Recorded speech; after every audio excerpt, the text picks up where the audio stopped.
দেশের সংবিধানের 176 নম্বর অনুচ্ছেদ অনুসারে পশ্চিমবঙ্গের অষ্টাদশ বিধানসভার প্রথম অধিবেশনে পশ্চিমবঙ্গের বর্তমান রাজ্যপাল নিয়ে আসা গভর্নর অ্যাড্রেসের উপরে আমার বলার সুযোগ দেওয়ার জন্য। আমরা গভর্নর অ্যাড্রেস বললেও কিন্তু ঐতিহ্যগতভাবে আমরা দেখেছি নির্বাচিত সরকারের প্রস্তুত করা বক্তব্যই এই হাউসের মধ্যে তিনি ডেলিভার করেন। এতে তাদের নীতি, অগ্রাধিকার, আইন প্রণয়নের বিষয়গুলো প্রতিফলিত হয়। রাজ্যপাল মহোদয়ের কাজটাই আনুষ্ঠানিকভাবে এই হাউসের মধ্যে সেই তথ্য পরিবেশন করাটার মধ্যেই সীমাবদ্ধ থাকে। কারণ সুপ্রিম কোর্টের একাধিক জাজমেন্ট দেখলে দেখা যাবে সাংবিধানিক প্রধান হলেও তার কর্মকাণ্ড এবং ক্ষমতাটা কতটা সীমিত আছে। আমরা যদি শামশের সিং বনাম পাঞ্জাব রাজ্যের মামলা দেখি, দেশের সুপ্রিম কোর্ট সেখানে দৃঢ়ভাবে প্রতিষ্ঠা করে যে রাষ্ট্রপতি এবং রাজ্যপাল হলেন সাংবিধানিক প্রধান, তাদের অবশ্যই মন্ত্রী পরিষদের সাহায্য ও পরামর্শে কাজ করতে হবে। আরেকটি মামলা যদি দেখি, নবম রেবিয়া বনাম ডেপুটি স্পিকার, এই মামলায় রাজ্যপালের স্বেচ্ছাধীন ক্ষমতার সীমিত করেছে আদালত এবং রাজ্যপালকে সাধারণত মন্ত্রীর পরামর্শেই চলার কথা বলেছেন। ভেরি রিসেন্ট যে মামলাটা 2025-এ হয়েছে, state of Tamil Nadu versus governor of Tamil Nadu, supreme court রাজ্যপালের সীমাহীন ক্ষমতা এবং ইচ্ছাকৃতভাবে বিল আটকে রাখার প্রবণতাকে লাগাম দেয়। স্যার, গভর্নর স্পিচের প্রথম পয়েন্টে আমি দেখলাম যেখানে রাজ্যপাল মহাশয় বাংলা দিবস, পশ্চিমবঙ্গ দিবসের উল্লেখ করেছেন। পশ্চিমবঙ্গ দিবস উদযাপন নিয়ে বিতর্ক আছে, আলোচনা আছে। বিগত সরকার পয়লা বৈশাখ দিনটিকে নির্ধারণ করেছিল। আমার প্রস্তাব ছিল 16ই অক্টোবর দিনটিকে, কারণ 16ই অক্টোবর 1905 সালে রবি ঠাকুর বঙ্গভঙ্গ রদের জন্য রাখি পরিধানের যে সূচনা করেছিলেন সেই দিনটিকে স্মরণ রাখার।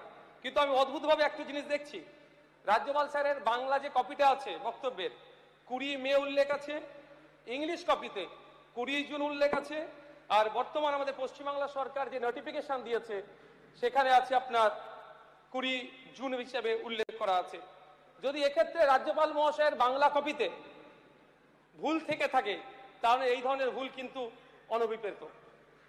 স্যার, রাজ্যপাল মহাশয়ের বলছেন ভয়ভীতি দূরের কথা, সন্ত্রাস মুক্ত পরিবেশের কথা, ধর্মনিরপেক্ষতা বজায় রাখার কথা বলছেন। অবশ্যই স্যার এগুলোকে স্বাগত জানাবো।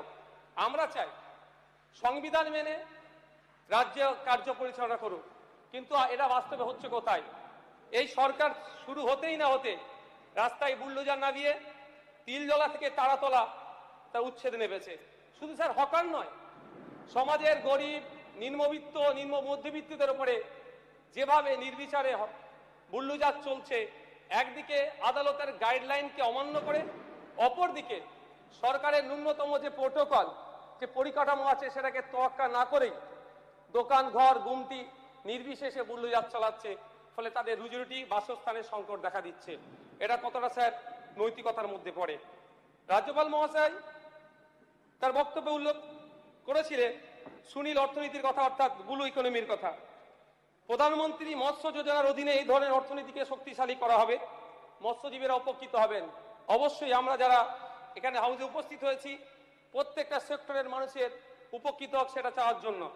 কারণ আমরা বিগত সরকারের আমলে দেখেছিলাম একটা প্রজেক্ট নিয়ে এসেছিল, 200 কোটি টাকা বরাদ্দ করেছিল মৎস্যজীবীদের স্বার্থে। যখন মাননীয় মৎস্যমন্ত্রীকে প্রশ্ন করেছিলাম যে 200 কোটি টাকা কোথায় কিভাবে খরচ হলো, মৎস্যমন্ত্রী উত্তর দিতে পারেননি। কিন্তু আমাদের এটা ভুলে গেলে চলবে না, আমাদের সমাজের একটা হেভি অংশের মানুষ সমুদ্র, নদ নদী, খালবিল এই অর্থনীতির সাথে যুক্ত আছে। কিন্তু প্রশ্ন স্যার থেকে যায়, এই সুনীল অর্থনীতির কথা বলা হচ্ছে, এটা কাদের জন্য? সেই যেভাবে সমতলে বৃহত্তর স্বার্থে কর্পোরেটদের জন্য জমিগুলোকে নিয়ে 2-4টে কোম্পানির হাতে তুলে দেওয়া হচ্ছে, এক্ষেত্রেও কি জলে একচেটিয়া তাদেরই দখলে থাকবে? কারণ আমরা দেখতে পাচ্ছি যেভাবে সেই ফরেস্ট রাইট অ্যাক্ট অ্যামেন্ডমেন্ট বলুন বা বিভিন্ন ক্ষেত্রে উচ্ছেদ করে 2-1টি কোম্পানির হাতে তুলে দেওয়া হচ্ছে, এক্ষেত্রে না হয় সেটা কিন্তু আমি নিশ্চয়তা পাচ্ছি না। কতটা সামাজিক উন্নয়ন হবে সেও প্রশ্ন স্যার থেকে যাচ্ছে।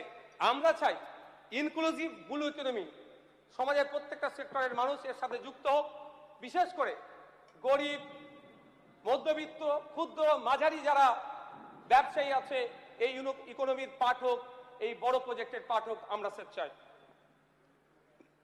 স্যার, রাজ্যপাল মহাশয়ের 15 নম্বর পয়েন্টে উল্লেখ করেছেন রেলের যোগাযোগ উন্নয়ন নিয়ে কথা বলেছেন। আমরা চাই আমাদের রাজ্যে রেলের সম্প্রসারণ হোক, পরিকাঠামোর উন্নয়ন হোক, এ বিষয়ে আমাদের কারো দ্বিমত নাই, এগুলিকে অবশ্যই স্বাগত জানাই। সাথে সাথে এটাও চাইব অলরেডি যে সমস্ত প্রজেক্টগুলো অ্যাপ্রুভাল হয়ে আছে সেইগুলো অগ্রাধিকার দেওয়া হোক, যেমন ফুটপ্রাশিপ থেকে তারকেশ্বর, এবং সাথে সাথে রেলের মানচিত্রে আমাদের ভাঙড় আসুক, এটাও চাইব। তবে একটা কথা স্যার, রেলের সাথে সাথে হকার স্যার সম্পৃক্ত হয়ে আছে। অবশ্যই কোনো বড় প্রজেক্ট করতে গেলে সেক্ষেত্রে কিছু হকারদেরকে সরাতে হবে, কিন্তু স্যার তাদের উপযুক্ত পরিমাণে ক্ষতিপূরণ এবং পুনর্বাসনের ব্যবস্থা করেই তাদেরকে সে জায়গা থেকে রিমুভ করা হোক, এটাও স্যার আমরা চাইব। স্যার, রাজ্যপাল মহাশয় তার বক্তব্যের 21 নম্বর পয়েন্টে বিদ্যালয় শিক্ষার কথা বলেছেন এবং বিদ্যালয় শিক্ষাকে শক্তিশালী করতে পিএমসি প্রকল্পের কথা বলেছেন। অবশ্যই আমরা এটাকে স্বাগত জানাবো, এটাকে আমরা বিরোধিতা করতে পারি না, কিন্তু একটা ভয়াবহ চিত্রের কথা তার বক্তব্যে ফুটে ওঠেনি। সেটা হচ্ছে যে 2012 থেকে সরকারি তথ্য অনুযায়ী 2012 থেকে গত বছর 5ই আগস্ট পর্যন্ত পশ্চিমবাংলায় 25,000 প্রাইমারি স্কুল বন্ধ হয়ে গিয়েছে। সেই স্কুলগুলোকে রিওপেনের কথা কোনো চর্চা নাই। আমি আশা করব সেই সমস্ত স্কুলগুলোকে রিওপেন করা হোক। সাথে সাথে প্রায় 1200 বিদ্যালয় আছে যে বিদ্যালয়ে হয় শিক্ষক শূন্য হয়ে আছে, নাহলে গড় একজন শিক্ষকদের সেই বিদ্যালয়গুলো চলছে, সেখানেও শিক্ষক ছাত্র রেশিও মেনটেন করা হোক। আর যে 49,000 প্রাইমারি স্কুল আছে সেখানে কিন্তু শিক্ষক ছাত্র রেশিও মেনটেন হচ্ছে না, সেগুলো পর্যাপ্ত পরিমাণে শিক্ষক ছাত্র রেশিও মেনটেন করা হোক এবং শিক্ষার পরিকাঠামো ফিরিয়ে নিয়ে আসো। স্যার, আরেকটি সমস্যা শিক্ষা বিষয়ে, সেটা হচ্ছে শিক্ষায় ড্রপ আউটের সমস্যা। আমি একটা তথ্য দেব স্যার, দেখলে বুঝতে পারবেন যে কিভাবে ড্রপ আউট হচ্ছে। ক্রমশ আমাদের রাজ্যে ড্রপ আউটের সংখ্যা বেড়ে যাচ্ছে, কিন্তু রাজ্যপাল মহাশয়ের ভাষণে সেই ড্রপ আউট নিয়ে কোনো চর্চা ছিল না। তাই আমি সেইগুলোকে বিরোধী হিসাবে একটু স্মরণ করিয়ে দিতে চাইছি হাউসে।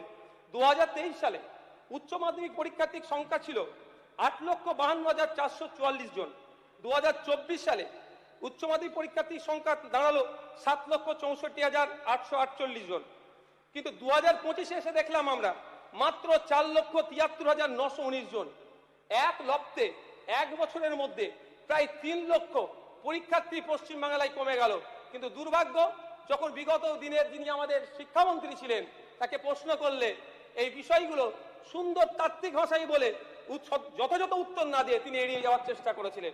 আমি আশা করব গভর্নর স্পিচ অ্যাড্রেসে এটা ওঠেনি, আগামী দিনে আমাদেরকে এটা নিয়ে ভাবতে হবে কোন পদ্ধতিতে গেলে এটা এই ড্রপ আউটের সমস্যার সমাধান হতে পারে। স্যার, আরেকটা তথ্য দিচ্ছি, 20 নম্বর পয়েন্টে স্যার বলেছে মিড ডে মিলের কথা। গতদিন বাজেটে মিড ডে মিলের বরাদ্দ বেড়েছে, এটাকে স্বাগত জানাচ্ছি।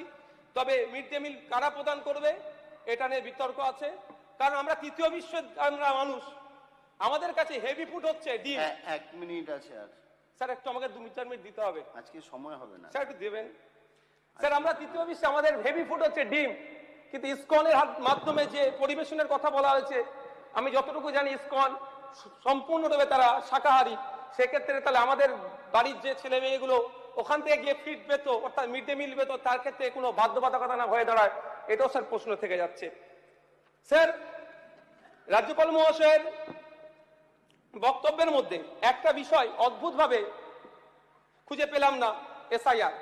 এই মুহূর্তে প্রায় 27 লক্ষ বৈধ ভোটার যারা শুধুমাত্র আন্ডার অ্যাডজুডিকেশন থাকার পরে ডিলিট হয়েছে, যারা 54 লক্ষ গিয়েছে সেগুলো নিয়ে কোনো প্রশ্ন নয়, কিন্তু যারা বৈধ কাগজপত্র থাকার পরও যাদের নাম ডিলিট হয়েছে এখনো পর্যন্ত তাদের রাজ্য কি ভাবছে, তাদের দ্রুততার সাথে ফাস্ট ট্র্যাকের মাধ্যমে শুনানি করে যারা যারা কাগজপত্র সাবমিট করতে পারবে না তাদের জন্য আমাদের কোনো প্রশ্ন নাই, কিন্তু যাদের থাকার পরেও তাদের যারা আজকে আতঙ্কের মধ্যে আছে সেই আতঙ্ক নিরসনের কোনো শব্দ খুঁজে পেলাম না।